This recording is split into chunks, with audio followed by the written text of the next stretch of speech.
What is the freakiest/creepiest thing that's ever happened to you? I've told this story before, but it is still by far the creepiest thing to happen to me. When I was 16, I had just gotten my license as well as my first after school job. Since school ended about an hour before I had to be at work, I would sometimes park in the adjacent parking lot and take a nap. This was a shopping strip with a grocery store, restaurants, and a bank on a fairly busy Friday afternoon. As I'm sitting there drifting off, I see a black Denali pull up behind me, blocking my car in the spot. A gentleman jumps out in a business suit and asks if I can help him. He looks nice enough, and I'm assuming he is looking for directions. He starts to explain to me that his wife and he were supposed to be signing for a loan at the bank behind us today so that they can purchase a boat, but she is stuck in a meeting and can't make it. He then asks if I wouldn't mind posing as her and singing the documents for her. I'm completely blown away, but super shy, and feel the need to let him down easy. Stupid, I know. So I tell him I don't think they'll believe I'm your wife. He then tells me it's fine. He has her license with him, which he shows me, and she has the same hair/eye color as me, so they won't know. At this point I'm freaking out. I start to notice how disheveled he looks. He's sweating, and surprise, no wedding ring. I just want him away from my car, so I start telling him I can't help him, that he needs to go ask someone else. He says it's fine, it'll be quick, just jump in my truck and I'll take you over there. Like I said, this bank was in the same shopping strip. There would be no need to drive to it. Even in my gullible teenage mind, I know this story is complete bull. I'm telling him no over and over while scanning the parking lot for anyone who might be noticing, but of course no one has. He then starts getting irate, telling me that I'm perfect and the only one who can do it, how beautiful I am, can he at least take me to dinner, and so on. I start trying to close my window, and he reaches through, grabs my shoulder and starts trying the door handle, which was luckily locked. I'm so frozen I don't even really react. I can't go anywhere as he's blocking me in. Suddenly, and I'm not really sure why, I just blurt out that I'm only 16. And for some reason that freaks him out. He slowly backs away, gets in his truck, and leaves. I called the police afterwards, but they never followed up with me. But I just know he had found that license and made up that story as a way to lure women into his truck, and it scared the hell out of me that he could have convinced someone before. Years later I spotted him on the sex offender registry for assault. One night I had a dream that a cowwalker killed me with an axe, and when I got to work the next day she was telling a fellow cowwalker that she had a dream that she killed me with a knife. Sort of an odd coincidence. She never did try to kill me, but it was a little bit creepy. Mom died 5 months ago, and I moved across the state into her apartment to be closer to family. I swear I heard her call my name one night. It felt so natural, hearing her voice in her own apartment, but she'd been dead over a month. I'm sure it was just a nearly asleep hallucination, but it was spooky. I could hear a woman's voice singing almost inaudibly on my daughter's baby monitor. It happened a few nights in a row. I began thinking back over all the doors that opened on their own and weird noises in the house. After a week I had almost convinced myself the house was haunted. Then one night I heard the woman's voice singing clearly for the first time. It was Taylor Swift singing Bad Blood. Turns out I just live in an old house and my cheap Chinese baby monitor can just hardly pick up the local pop station if it's a clear night. I used to live in a 1-bedroom apartment with a den. In the den we had a spare bed for visitors or whatever. One night my boyfriend was super sick, so I went and slept in the spare bed.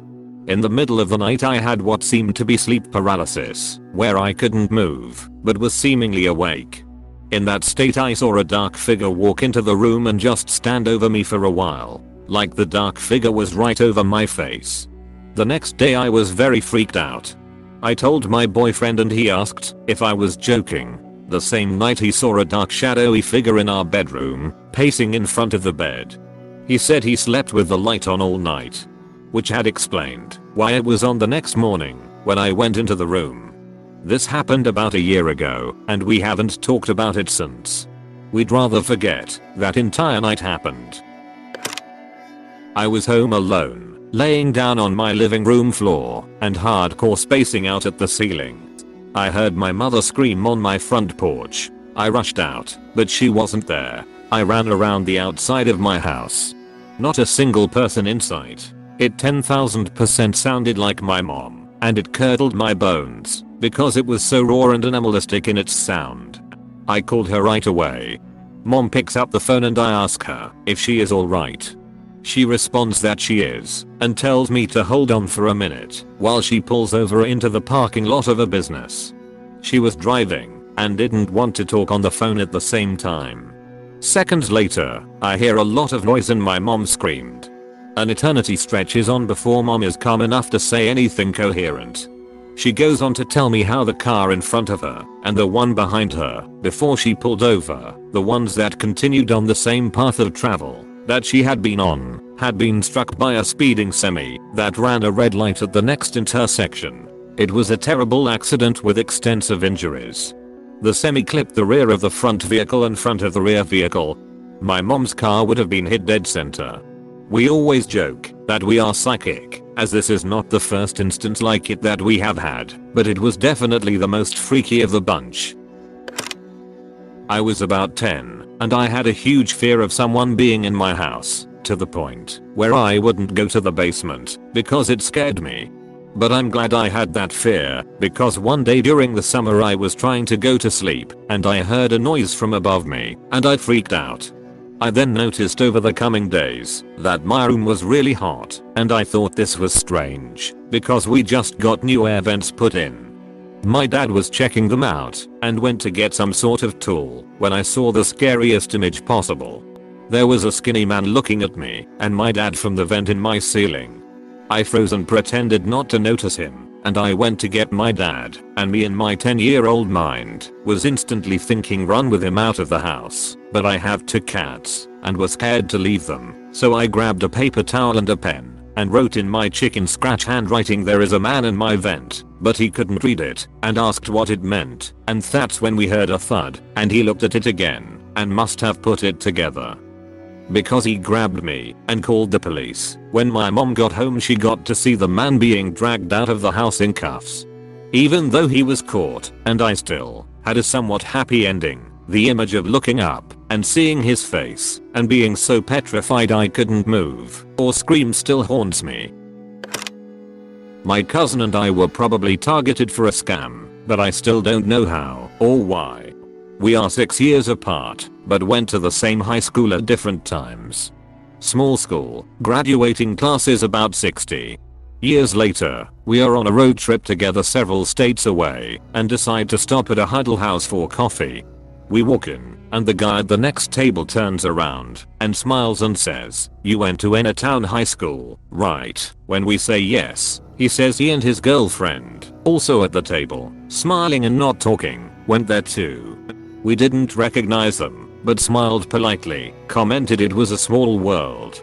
He starts to rapidly talk about different things from the school, just disjointed comments that were a bit odd.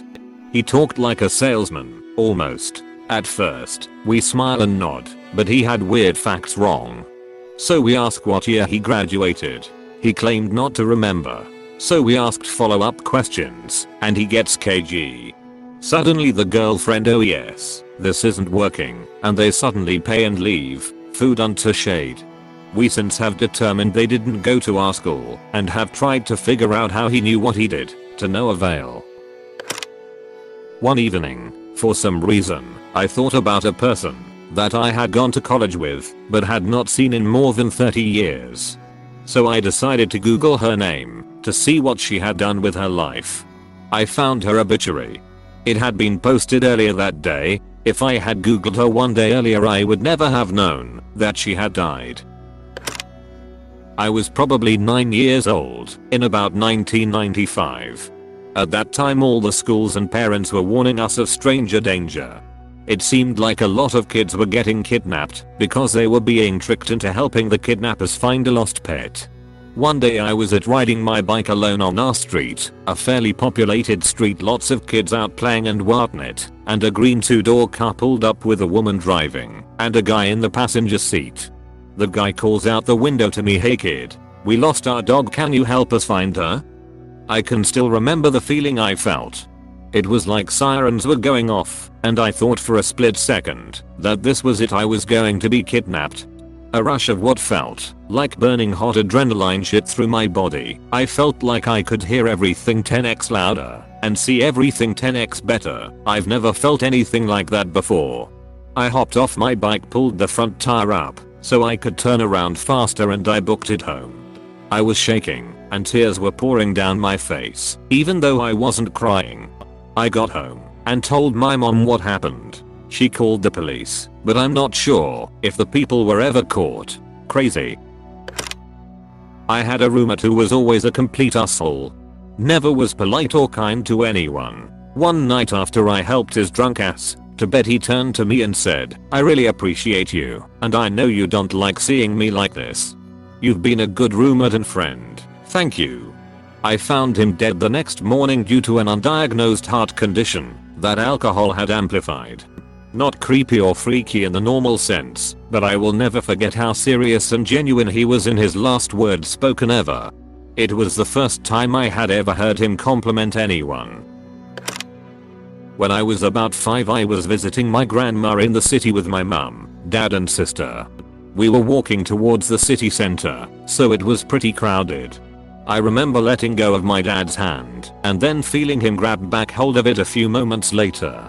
I kept walking, I don't know how far. I hear my dad shouting from behind me and grabbing my other arm. I hear him say, "Sorry," and I look up and I realize I was holding hands with an old man that I didn't know. My dad assumed that I'd accidentally grabbed onto this man's hand thinking he was my dad. I remember him pulling me away all embarrassed, and I was just thinking, but the man grabbed my hand? So basically, I think some guy tried to snatch me out of a crowded area. I still don't understand why my dad thought I grabbed onto his hand. My parents were normally quite paranoid about strangers. He must have been distracted when talking to my grandma. I was alone in my house with my stepdad. I went to the bathroom. When I sat down on the toilet, that's when I saw someone was trying to open the door. I pushed it and said occupied, but whatever was at the other side kept trying to open the door. I called my stepdad, and I heard him from the kitchen saying yeah. At that point I was terrified. It suddenly stopped. I checked the whole house for anyone other than my stepdad. Didn't find anybody. I went to the other bathroom and then used it. Still don't know what the hell was at the other side of the door. In 1991 I went to a 7-Eleven by myself when we were at my grandmother's house. There was another kid there about my age. We looked similar, etc. I bought a Slurpee and walked back to my grandma's house, and that was that. The other kid was kidnapped and murdered pretty much right after leaving that 7-Eleven. The only thing I can think of that kept it from being me was maybe I won some sort of cosmic coin toss. The police are pretty sure they know who did it, but couldn't prove it, and to this day it still weirds me out. I'm 41 now and live in that neighborhood. Thanks for watching, and share your stories. Don't forget to consider the idea to maybe think about potentially subscribing. Peace.